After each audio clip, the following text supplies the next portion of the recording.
Our focus is on Paul Gallo, remembering our friend, remembering our colleague, remembering our brother in broadcast, and doing so with some of the guests that he had on his radio program over the course of 35 years. And one of those is George Dale, who at one point was the longest-serving insurance commissioner in the United States, of course representing the state of Mississippi. I had the pleasure of meeting and visiting with George Dale last night for a little while.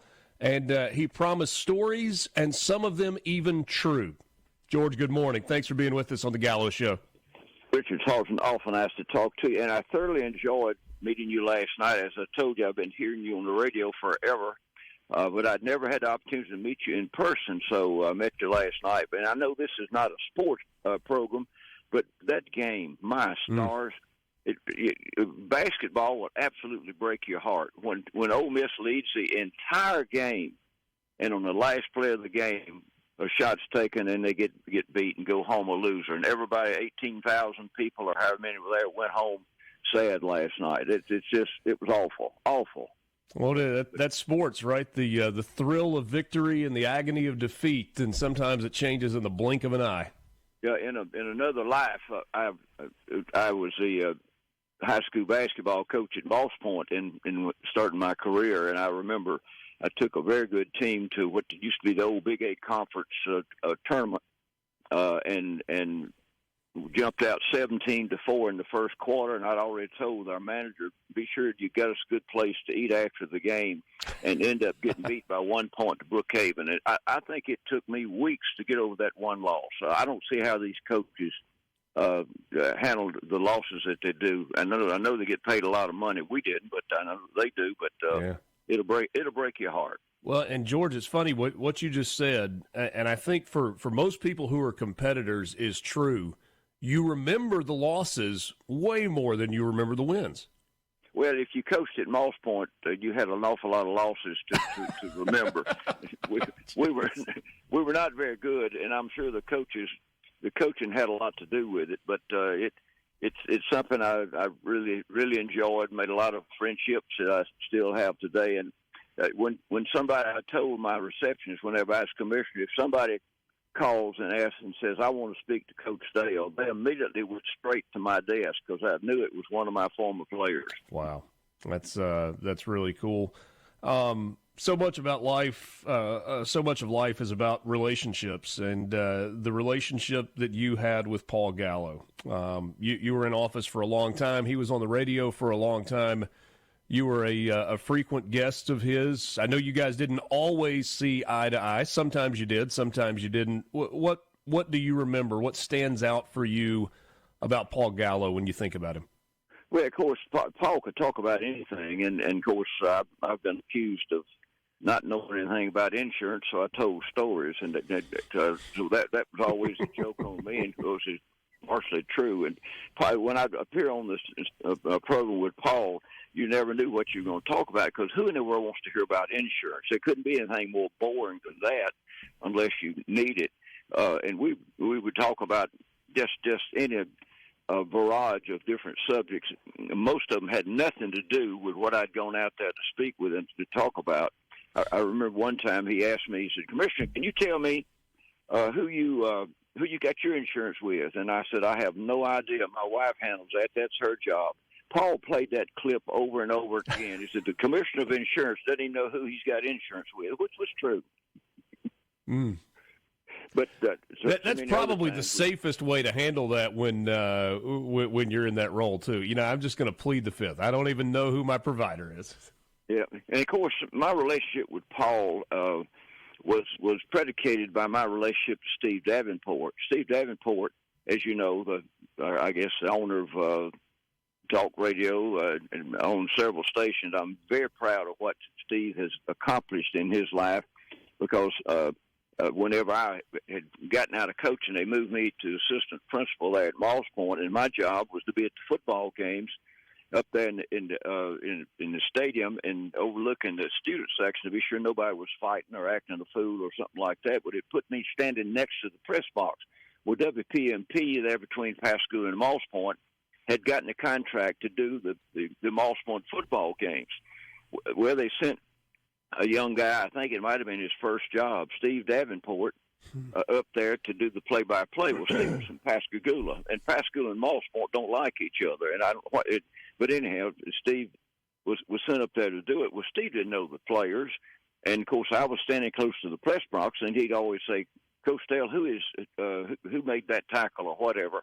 Or he'd ask me, "What's your comment?" And he'd hand me the microphone. So I actually became Steve's so-called color man for about 3 years. Wow. On all the games, and we thought we were good, but we were terrible.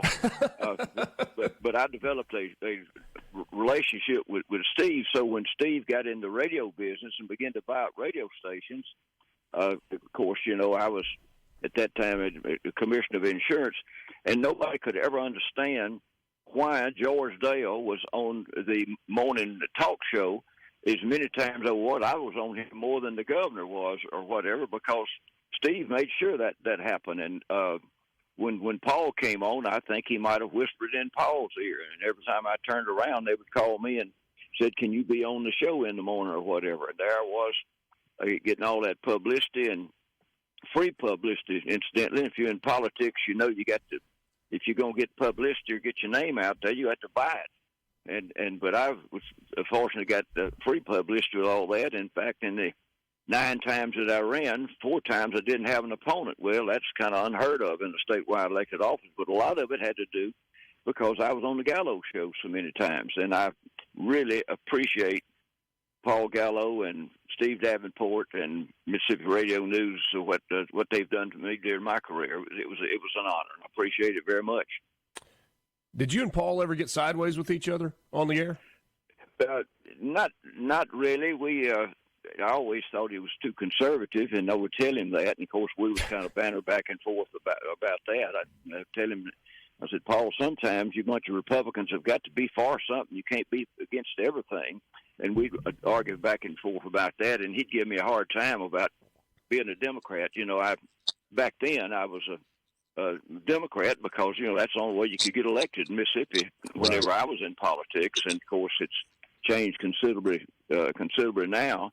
But we would banter back and forth about that. So have you switched? Well, you don't switch. You just go and vote. I tell people I ran 9 times as a Democrat, and the reason that I did that because that's what people did, and I tell folks I ran as a Democrat 1 time too long because that's the night time I ran. I got beat in the primary because I couldn't get out of the primary running as a white Democrat against a black Democrat, and it just didn't work out. But it was time to quit. But I miss things like this and the relationship I had with commissioners all over the United States. That part I miss. But I'm enjoying life, as I've said initially. Substitute teaching whenever I want to at Clinton school system. Now, what kind of a substitute are you? Are you the kind where the kids are easily able to take advantage, or you come in and you expect something from them? Well, people have asked me that because, they got the reputation that kids are bad. Well, let me tell you, in Clinton, that ain't so. Because in the Clinton public school system, the teachers are in charge, and that's good. But I don't have any problems at all, and the reason is the black grandmamas tell their children, and the white mamas tell their children, be nice to old people, and there's not many 84-year-old substitute teachers walking up the halls of Clinton High School. They couldn't be any nicer to me than they are. I thoroughly enjoy a particular relationship with the teachers and the kids. They'll walk out of their way to say, "Oh, you my substitute." I went to the Sonic the other night to get a milkshake, and some guy bringing it out there said, "You Mr. Dale, aren't you?" I said, "Yes, sir, I am." He said, "You were my substitute in Miss So and So's class." So how about that? That's kind of fun. I Very enjoy good. that. But George, really appreciate your time this morning. We are out of time. I thank you for sharing some of your memories about Paul and the relationship the two of you had, and look forward to talking to you soon. Take care. See you, Richard. We'll be back after this. Gallo Radio Show, SuperTalk Mississippi, remembering Paul Gallo.